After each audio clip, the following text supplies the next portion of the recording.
All right, good afternoon, everyone. You guys are very quiet. I hope you all had a great winter break. So this is ECE 5307. I'm the instructor, Professor Schneider, and what I'm going to do first today is go over some slides that essentially cover the syllabus. And then once that's done, we'll get into some introductory slides that talk about what the course is going to be about in terms of the material, sort of an introduction to machine learning. And then this will give you also a chance to ask any questions you have about how the course will be run or what we'll cover. So just to start out, so this is me, and I'm going to have office hours Thursdays simultaneously in my office and on Zoom, in case it's more convenient for you to be on Zoom. There's a TA, Srijith, for the course. He's going to grade the labs, and he's also going to hold office hours. He's going to have some office hours that are in Dries 331, and then he's going to have some office hours that are Zoom only. And then there's also going to be a grader for the homework in this course. He's not going to have office hours, but if you need to contact him, you can send him an email. So all this information you can find on the syllabus. I think I also sent out a lot of this information as part of some course announcements on Carmen. So you can find this a lot of different places. So at a high level, in this course, I'm trying to teach you basically three different things. Number one, I'm trying to teach you about machine learning, sort of particular topics in machine learning, sort of the most fundamental ones: regression, classification, clustering, dimensionality reduction. But what I'm also trying to teach you about is mathematics, a certain kind of branch of mathematics that is definitely important here for machine learning, but is also important if you're interested in other related fields like signal processing or communications or control or robotics, or there's just a lot of math that is common to all these fields. So when you learn it for one field, you can enjoy it in other fields as well. And so these mathematical concepts would include linear algebra, probability, statistics.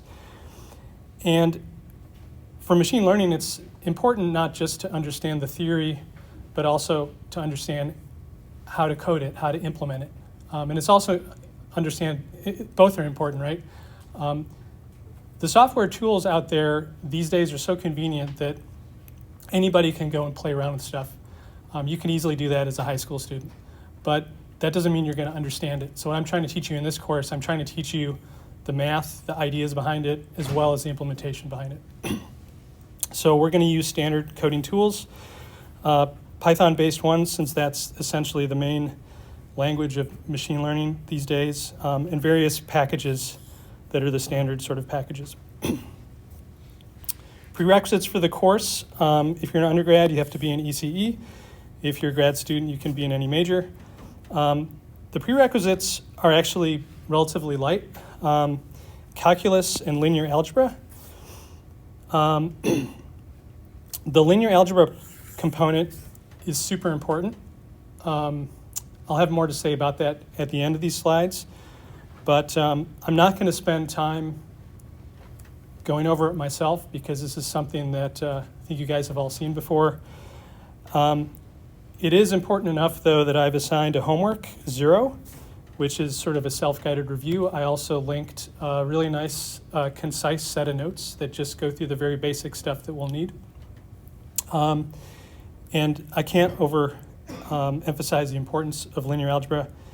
It's the main reason students drop the course is because they at some point they realize I just don't understand the linear algebra, therefore I don't understand anything else in the course. So this is the time to work on it, is right now if you're not already fluent with it. So we'll also need very basic probability and statistics. Nothing really fancy here. These concepts I will review as we go through them because I think different people have taken different sorts of courses. So I just want to make sure we all have the same understanding and the same notation. So that we will talk about during the lectures. And then programming. You don't need to know Python, which is the language we'll use. You just need to know some sort of scientific programming language like C or C++ or MATLAB or Python, because it's very easy once you know those to move to Python. Python is very similar in terms of how you do those mathematical things. So once you know how to do it in one language, you just have to make some small adjustments, and then you know Python. And you'll learn all about Python just through examples too. So you'll see examples, you'll be like, oh, okay, that's how you do it. And then Google searching is super important. You don't know how to do something, just Google it. Someone has asked the same question, they've posted the answer. That's a really efficient way of learning details as you're going through and trying to do something you haven't done before. Okay, so this is an in-person course. Although a lot of the components can be done online, I really do want you to be here for the lecture because I think it really benefits your understanding. I'm going to be taking attendance randomly. I'll just be calling people's names and asking them questions during the lectures. Attendance will count for 5% of the course, so not very much, but just enough to motivate you to be here. I'm going to post lecture PDFs like this one in advance. Most of the lecture PDFs will have blanks in them that you can fill in while you're here in lecture. And part of the reason I do that is because I want to keep you guys actively engaged during the lecture. If you just sit back and take it in passively, it's very easy for your mind to wander. And once your mind wanders, it's difficult to come back. And it's hard for almost everyone to just learn just by watching. If you have another part of your brain working, which is the writing part, the information flows through your brain in different ways, and it helps to reinforce that learning process. So I highly recommend for you guys to download the lectures in advance, either print them, or most people these days have a tablet. They just download them with a stylus, and then you can take notes, you can fill in the blanks. And I might say something during the lecture that's not explicitly written down, but it might be really useful, so that's a chance for you to write it down so you don't forget. I will be posting recordings of all these lectures on YouTube. Some students like to be able to watch them again. Other students, once in a while, they have to miss a lecture, because they're traveling or something. That's okay. You can watch it on YouTube. But I don't want you to be just never coming to lecture and watching it on YouTube, because I think people can benefit from being here and asking questions and so on. In the rare case that we need to give her a lecture online, like if there's a snow emergency or something like that, there is a Zoom link already set up for that, and we'll do it that way. But hopefully we won't have to do that very often, if ever. I mentioned the office hours. One other thing that might be a little different in this course is I'm going to be making heavy use of the Carmen discussion feature. And if you have a question on a homework or lab or lecture concept, rather than sending me an email and asking me personally about that, post it to the discussion boards so that my answer to you can benefit you and everyone else, because usually there's a lot of people with the same question. Also, as a student, you are encouraged to answer questions which you know the answer to. So maybe you'll be working on a lab, some student will be facing some strange error that I've never seen, but one of you has seen it. You did the same thing, and then you can write, I saw that error, this is what I did to solve it. That's super useful for you guys, and often you guys can respond to each other a lot faster than I can or the TAs can. So the same for homework, whatever question you can answer, you are encouraged to do so on those discussion boards. Make sure, so in Carmen, I think I put this in an announcement, but in Carmen there's a way to subscribe to those discussions so that when someone posts in that discussion, you are alerted. Because there can be some really important hints for homeworks and labs based on things people have posted there. And if you don't have a notification enabled, you just won't know. So make sure you go through and enable all those right now. Okay. So grading, there's a lot of different components to this course. So every week we're going to have an analytical homework due Friday at 4 p.m. Those are going to be worth 15% of the final grade at the end of the term. Every week we will also have a coding lab. Those will constitute 20%. Those will be due Fridays at midnight. If we have an exam week, then we won't have homework or lab. do. There's also going to be a short multiple choice Carmen quiz, 5 questions, 7-minute time limit, also due Fridays at 4 p.m. My suggestion is to finish the homework, finish the lab, and then use that as a final test of your knowledge. And these quizzes cover conceptual ideas, whereas the homeworks try to cover mathematical stuff and the labs try to cover coding stuff. There's going to be 2 in-class midterms with homework-style questions on them. The dates are these, although I've wrote tentatively, almost surely those are going to be the dates. And there's going to be a final project in the course, which is coding-focused, and that is going to be due on this date. As I mentioned before, 5% for attendance and participation. So there's a lot of different ways to score points in this course.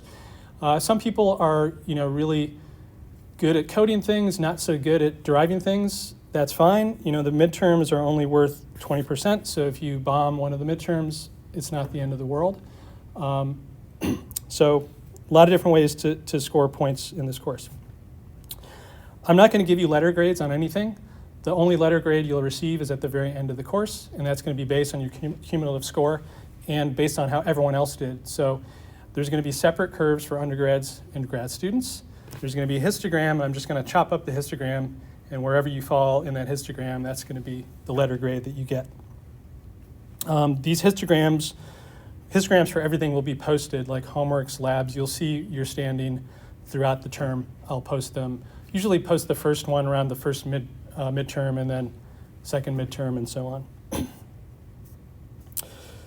Final project. The goal will be to apply the machine learning concepts that I taught you in this class. You'll all be given the same data set to do so. You won't know anything about the data set. It'll just be a data set. It will have some physical story behind it, but I'm not going to tell you what that is. It's not actually important. And you're going to basically apply techniques you've learned to try to do as well as possible for the task on that data set. And you guys will be competing against each other. I'm going to set up an in-class Kaggle competition and actually 3 different competitions for different classes of methods. And you'll get to see where you are on the leaderboard relative to your peers. And that will be part of the grade, how well you do relative to your peers. But another big part of the grade is how well you can explain and justify what you've done in a written report. Those projects will be done in 3-person teams. You're welcome to choose your partners for those teams, or if you don't know anyone in the course, that's fine. I will assemble the 3-people teams from the people that aren't already matched up. So it's not a problem if you don't know people. And once the teams are formed, the projects can be completed in ways where you can interact as much or little with your teammates as possible. There's going to be ways to split up the projects into 3 components so that you never need to talk to any of your teammates if you don't want to. If you don't like them, that's fine. But if you want to work together, you have the opportunity to do so. Okay. There is no official textbook for the course. We're just going to rely on my notes. There are a few textbooks I can recommend as sort of just external sources. The first one is a book, a kind of famous statistician's intro to machine learning book. That's really good for the theory, but the code examples are in R. R is the statistician's language for stats and machine learning, and so they're not useful to us. Then I have 2 other books here. They're not maybe as strong on the theory, not as in depth, but good for concepts and coding examples. So one of them is sort of focusing on classical machine learning concepts, and the second one is focusing on deep learning concepts. And they're, I think both are really good. And so this one you can download for free at that link. This one you can download for free at this link. And this one I think you need to publish or purchase, but it's one of these soft copy books that are probably like $15 or something if you want to get it. You also may be able to find a pirated PDF copy. Okay, and so we're going to be using Carmen Canvas quite a bit, but not for everything. So there's going to be some stuff on Carmen Canvas. I mentioned announcements, discussion boards. It's going to be where you find homeworks posted, where you submit your homeworks. The homeworks are going to be submitted electronically as PDFs. You can write things, in your favorite note-taking app, and then just generate a PDF from that and submit that. It's where you'll find solutions, histograms. Your labs, there will be a link posted there, but then we're going to use GitHub, and I'll explain GitHub in a moment. That's where the code will be submitted. The quizzes will be done, Carmen quizzes. You'll find exam materials, practice materials, solutions, and final project stuff, grades, your grade book. Now GitHub is, we use this for a couple reasons. Number one, Carmen is not good at handling code. So we need a way where all of you guys can submit your weekly code, and then the TA can essentially access all of it and run it and grade it.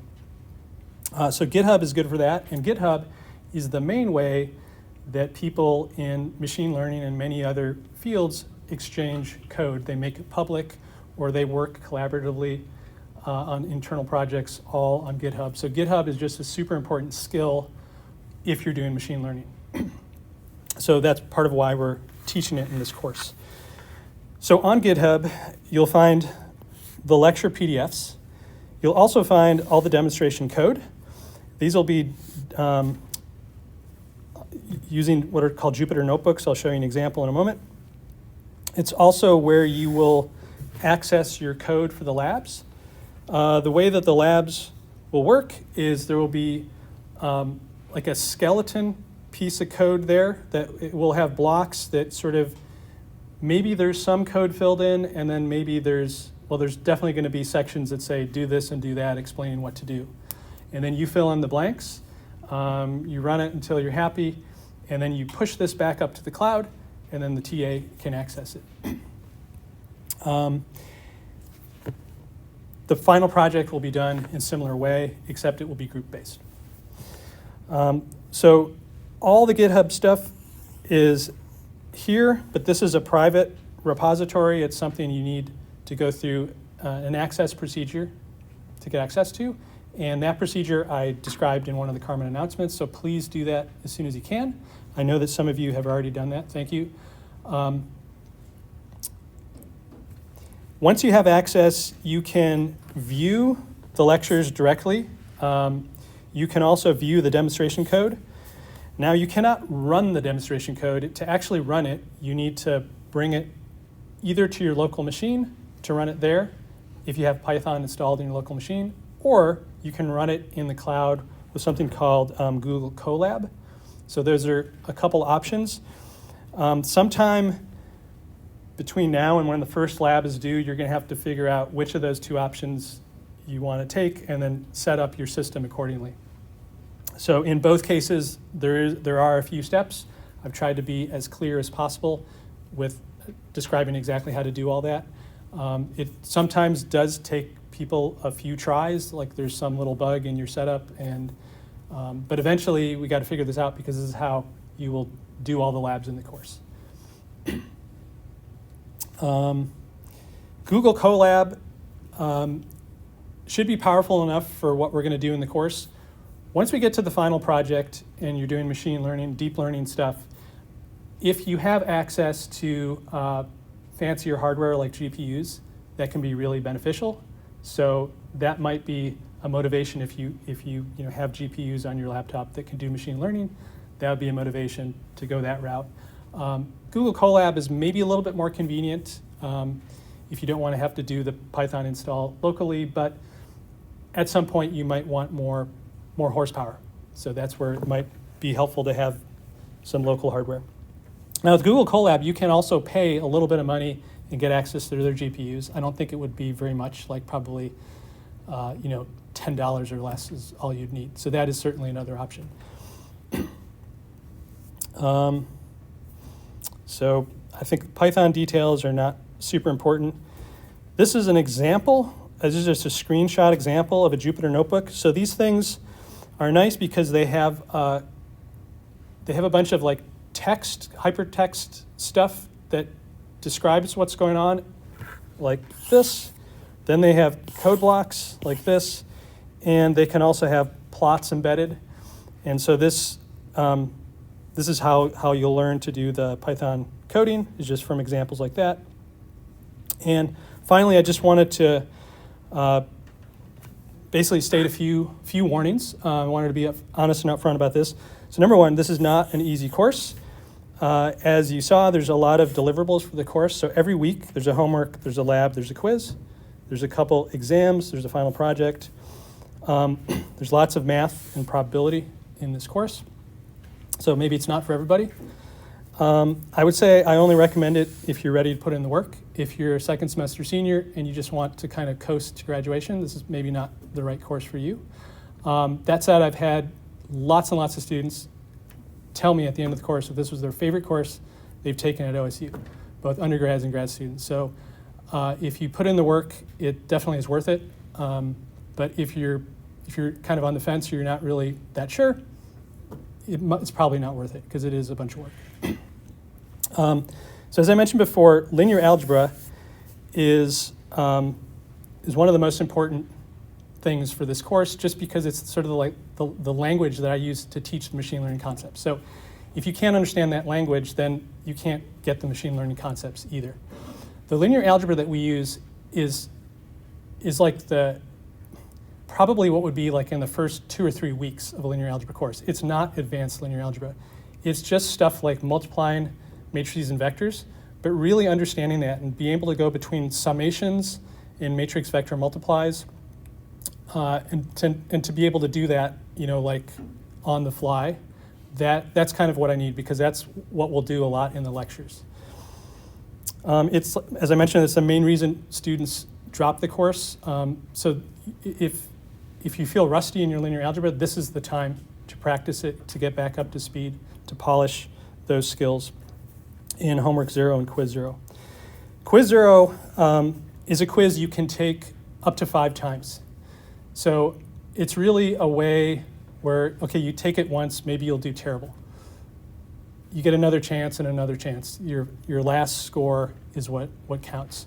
The later quizzes are really just one chance. It's just your way to show me your understanding of the material. But this first quiz, I really want to give you a chance to work on it, because if you don't do well on the quiz the first time, it's not like, okay, I suck at linear algebra, and you can just like say, well, it's not really going to matter, I'm just not good at it, because it will keep coming back, and then the first midterm will come around, you'll do terrible because you can't do the linear algebra part of it. Maybe you understand machine learning sort of in your head, but you can't actually show me that you understand because you can't write it down.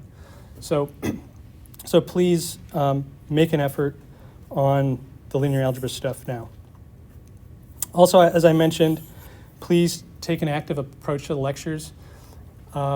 Ask questions during lecture if you don't understand something. Write stuff down. Don't zone out. Don't get on your phone on social media. And finally, don't cheat.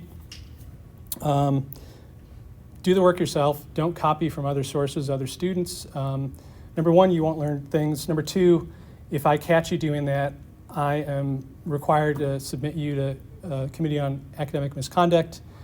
It seems like every semester I have to do this to a few people, and I don't like to. It's a lot of work for me. So please don't do it. I'm just telling you now to take it seriously, because some students say, oh, I didn't really know. I thought I could do that and you wouldn't really care. Well, no, I care. So please do the work yourself. Okay, so that's sort of the coverage of the syllabus. Questions? Yes? Yeah, the question I had on the quizzes that we take every week, are those open note or closed note? Open note. Yeah, they're open note, but you have 7 minutes for 5 questions. So it's like if you haven't really understood the material, you don't have enough time to go through and hunt for every answer in your notes in that 7 minutes. So it's like you have to sort of have the stuff mostly in your head. Maybe some details you can quickly go through the notes if you know where to find them. But yeah, so it's open notes, but you have to understand stuff to a certain extent to do well. And they're not easy either. Other questions? Okay. Very good. So let's move on to the first more technical lecture. So essentially, what is machine learning? What are we going to try to learn in this course? So let's first talk about some tasks. These are some of the main tasks we'll be considering. These are tasks which are important in many fields: engineering, science, medicine, business, other ones. The first one that we'll talk about is regression. That's kind of a stats term. As an engineer, I would say it's more like prediction. The second one is classification. And the third one is clustering. But I think maybe a more clear term is categorization. And I'll describe what I mean by each of these using just an example. So let's start with regression or prediction. Let's say that our goal is to use current and past data to predict a future stock price. So in other words, I want to know what this stock is going to be worth tomorrow or in a week or something. I want to make a lot of money. And the data that I have to do that today is what? What are some examples of the data I could use to make that stock price? Older data from the stock market. Exactly, older data from that stock, from other stocks.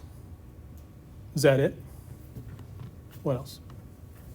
Like the same class of stocks. Yeah, other stocks. Company reporting data for the company, like revenue, et cetera. Company data, yeah. What else? Other ideas? What about like news articles, current events, all that stuff, right? So it's actually quite general what we're talking about here. There's all sorts of data that you can use to do this, but your goal in this example is to predict this one real number value, which is that stock's price at some point in the future. So that's the goal. So traditionally, the way that people approach this problem is they built some sort of mathematical model of how the stock market works based on some economic theory, which of course sort of limits the kind of information you can use, right? It's hard to come up with an economic theory that maybe ties current events to a given stock price, but maybe you can do it if you have previous values of that same stock over time. But even that, as we know, doesn't really work that well. Tough thing about the stock market is that if someone comes up with this great model, then everyone adopts that model, and then that model is not really going to be useful to give anybody an edge anymore. All right, and essentially to do well in the stock market, you need some sort of edge that the other people don't have. So anyway, that's just an example of one regression problem. And more generally, you could say that the goal of regression is to estimate the value of some quantity given measurements of related data. This could be a totally different quantity. It might be you want to predict some pixel in an image based on some sort of measurements that were collected, to form that image. Maybe you're doing, magnetic resonance imaging, and you collect Fourier measurements of some, physical properties of tissue, and then you're trying to make an image from that. So that's a regression problem. There's many, many regression problems. Any questions on regression? Okay. The next task that we'll switch to a few weeks into the term, classification. So here's just another example.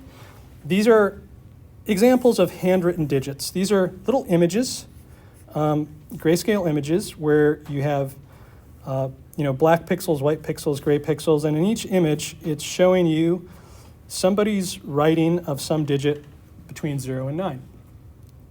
And the goal, given one of these little images, is for you or a machine to recognize what is the digit that is represented in that image. And it's kind of tough because it's, in some sense, a bit hard to even define, what is a 7, what is a 1? How do you actually mathematically define that? Like this thing, what is this? Is that a 7? Is that a 1? What is the definition of those things, right? We don't actually have very clear definitions of those things. At the same time, we as humans can do this pretty well. So, somehow internally we have some implicit definition, but it's not exactly clear what that is, but we can somehow use this. And so then the question is, okay, if we can do it as humans, how can you get a machine to do it? More generally, the goal of classification is to identify the category of some quantity given measurements of related data. And let me just emphasize the only difference between this sentence and the one on the previous page is that here I said category, whereas here I said value. So can anybody maybe say, what is the difference between a category and a value? Any ideas? Category is the collection of values. One's quantitative and one's like qualitative. Closer, yeah. So there's a different way people express the idea. The idea is that values are ordinal, which means they're ordered. Like 1 is less than 2, which is less than 3, and so on, right?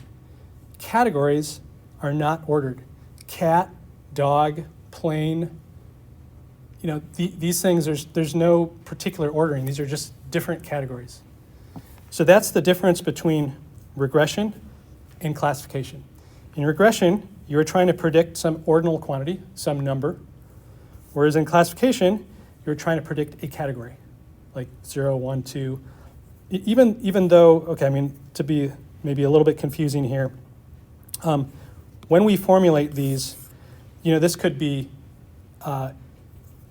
maybe you're not looking at digits, maybe you're looking at A, 1, asterisk, right? These are clearly categories. There's no particular ordering among them. So when we are thinking about this problem, we're just thinking of 0, 1, 2 as categories. We're not using the fact that as numbers, 0 is less than 1 is less than 2. So that's the difference between classification and regression.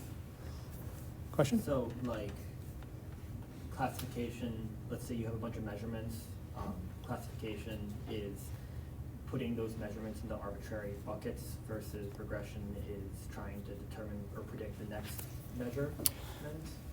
So, so in regression, even though I gave you with the stock market a time series sort of example, it doesn't need to be a time series problem.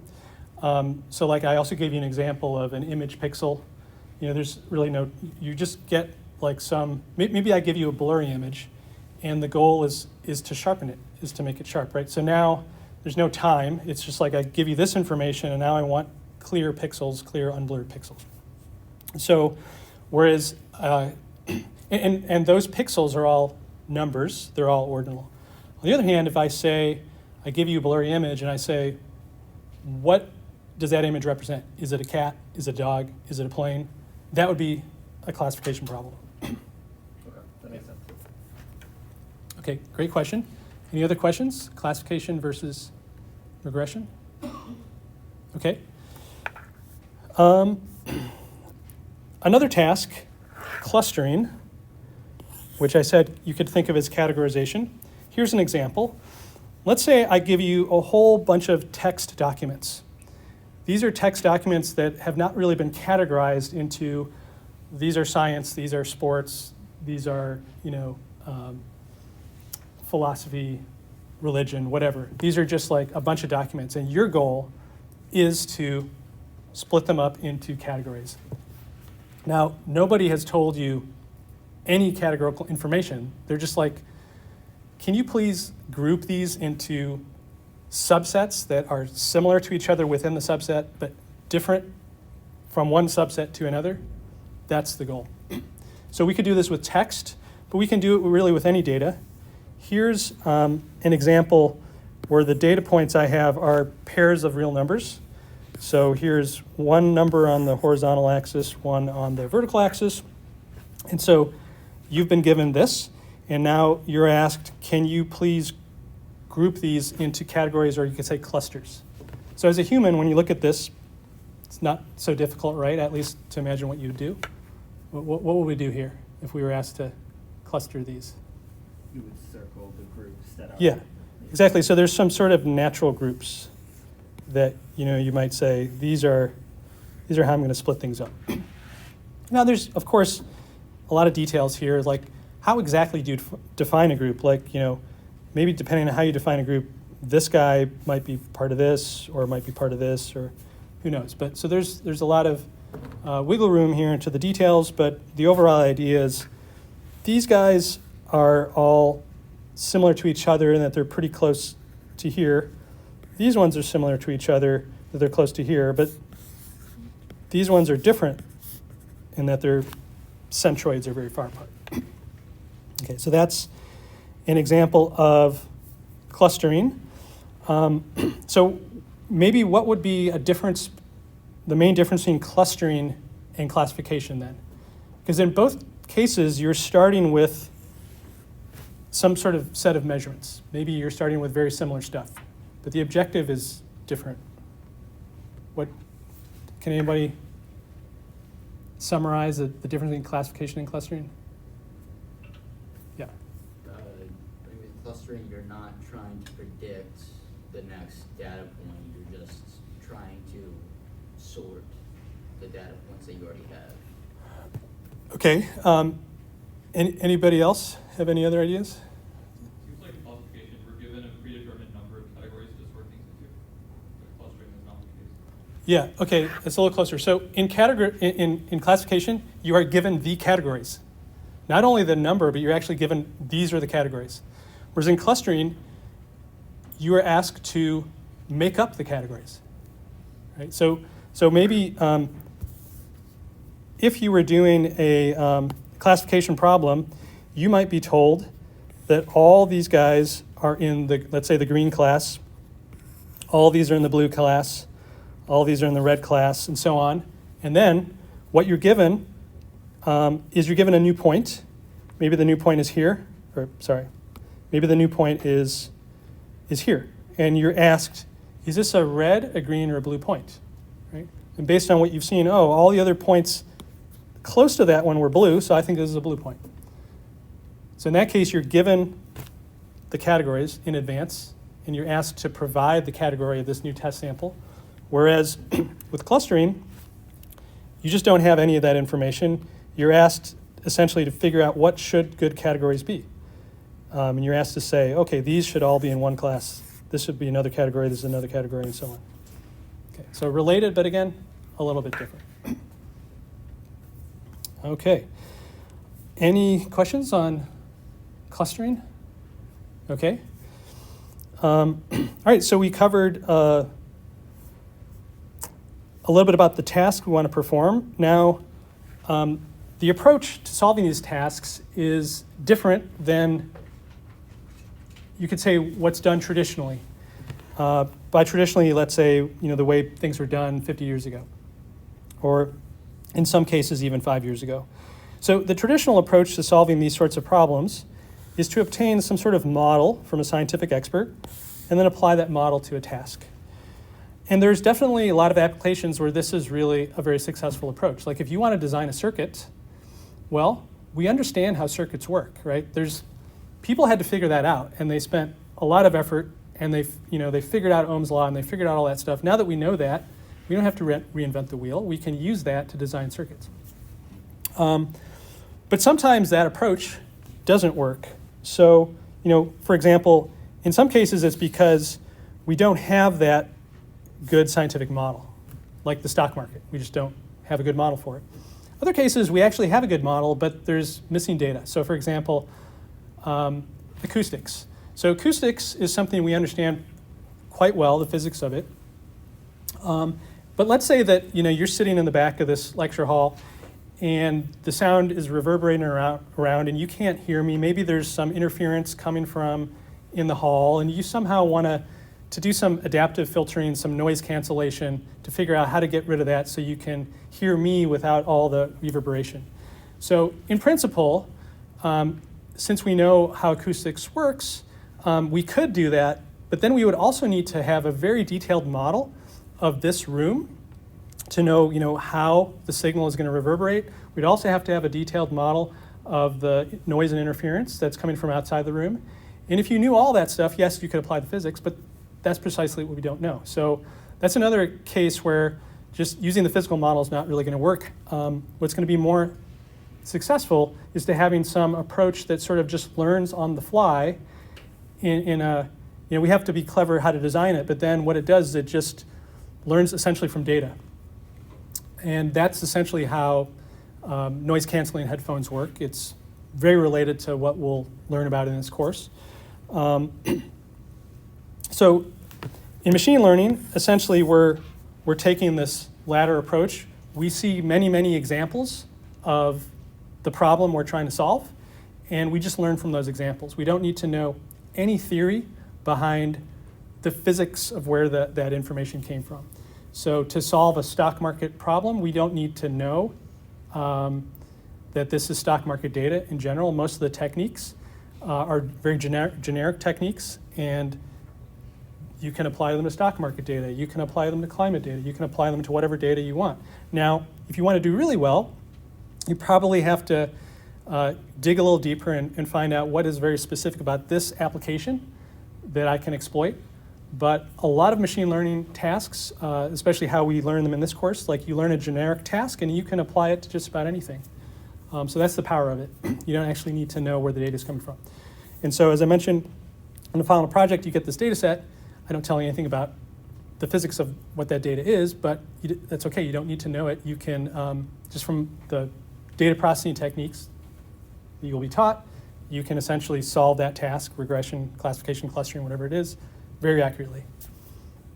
Okay, so that's how machine learning differs from the traditional approaches to these same tasks. All right, any questions on this? Okay, very good. So, so let's just briefly get into how you can write this down mathematically. Now, if this starts to seem really complicated and doesn't make sense, that's absolutely fine. You're not expected to understand this on the first day.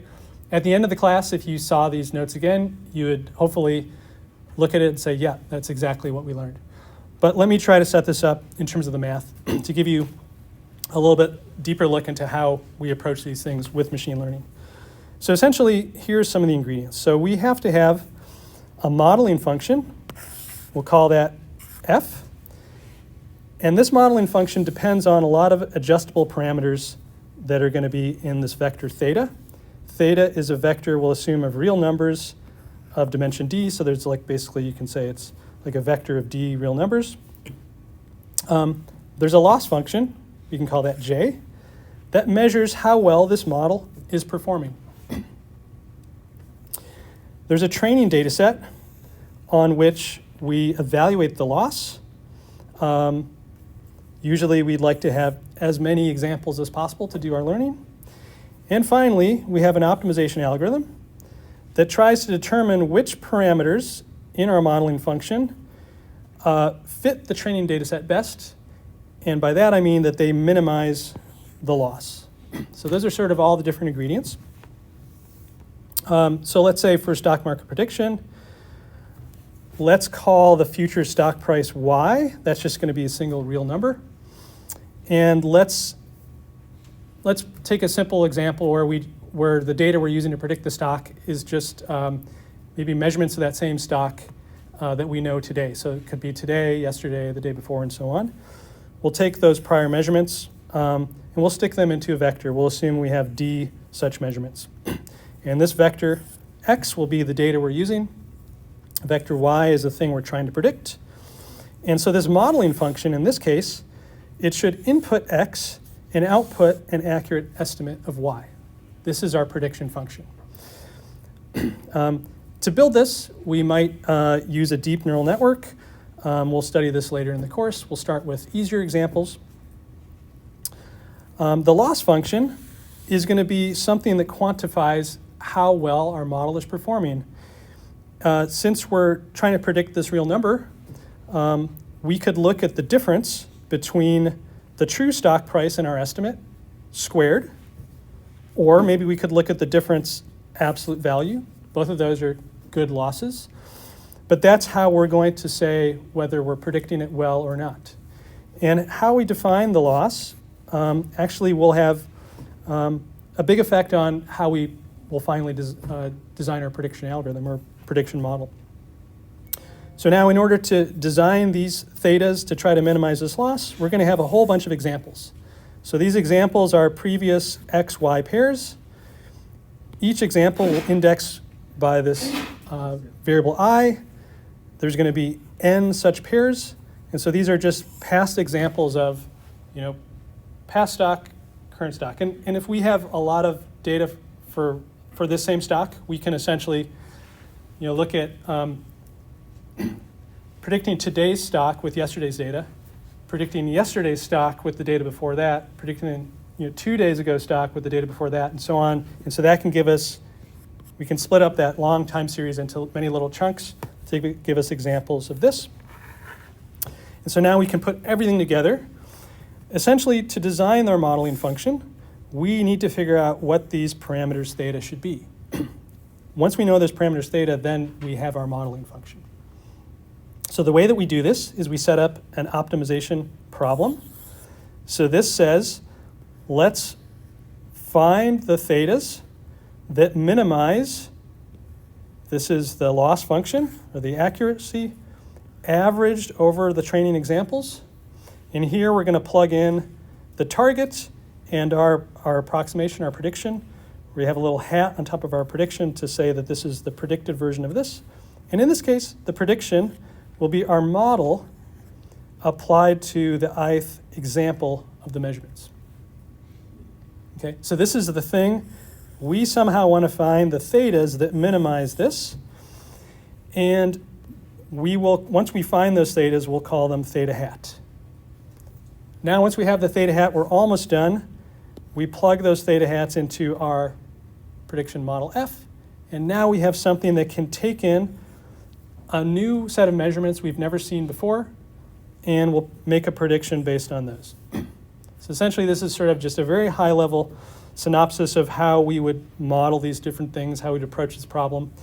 And so what we're going to do in this course is we're going to go very slowly through this, understand, starting with the simplest possible modeling function, which is a scale and a shift, understand how we can set this up, how we can define a loss function, how we can do this optimization, and then we'll move on to more complicated models, more complicated optimizations, and so on.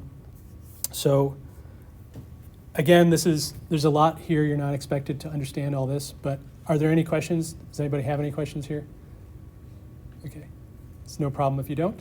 So, all right, so what we're going to learn in this course, now that we have a little bit of that terminology, we're going to learn how to design these modeling functions. So we'll see examples that are linear, that are polynomial, that are neural networks, that are trees. We'll see how to design the loss function. We'll learn about concepts like maximum likelihood, maximum a posteriori estimation. We'll learn about kernel functions.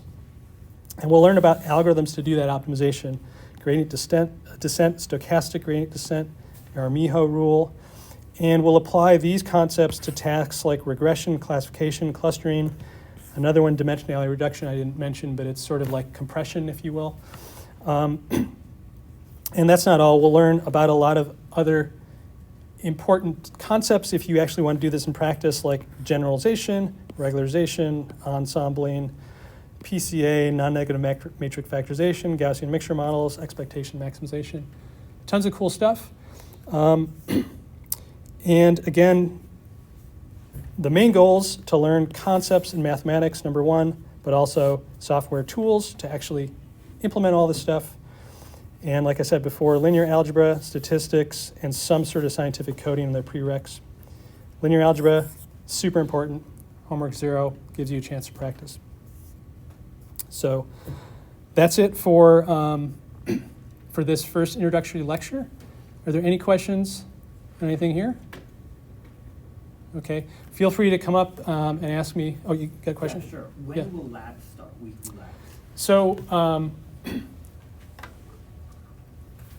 okay, so this Friday, what is due is just that homework that is really on prerequisite material. It's stuff that I'm not lecturing on. It's just, there's this nice note packet that's written by some people, I think, at Stanford, that is just a nice short review of linear algebra, just what we need. So this week, Wednesday and Friday, we should be able to finish the first unit, the sort of first, the course is structured in units, or each unit has a lecture that could be like lecture slides that might cover 2 classes, 3 classes, 6 classes, depends. And then once we've covered that material, then you'll be able to do the homework and lab. Okay, so we're going to cover the material this week. Then you can start the homework and lab. They'll be assigned, let's say, Friday, Saturday. They won't be due until next week, next Friday. Next week, we'll be learning the material for the following week, and so on and so on. So you always have, like, we finish material, and then you have a chance to start the homework and lab, and you have a week to do it, at least in some cases, a couple weeks. Okay, thank you. Sure. And then also the quiz we do just when the homework and labs due. All right. Good questions. Any other questions? Okay. Yeah, again, feel free to come up and ask me privately if you like. Otherwise, I'll see you guys on Wednesday.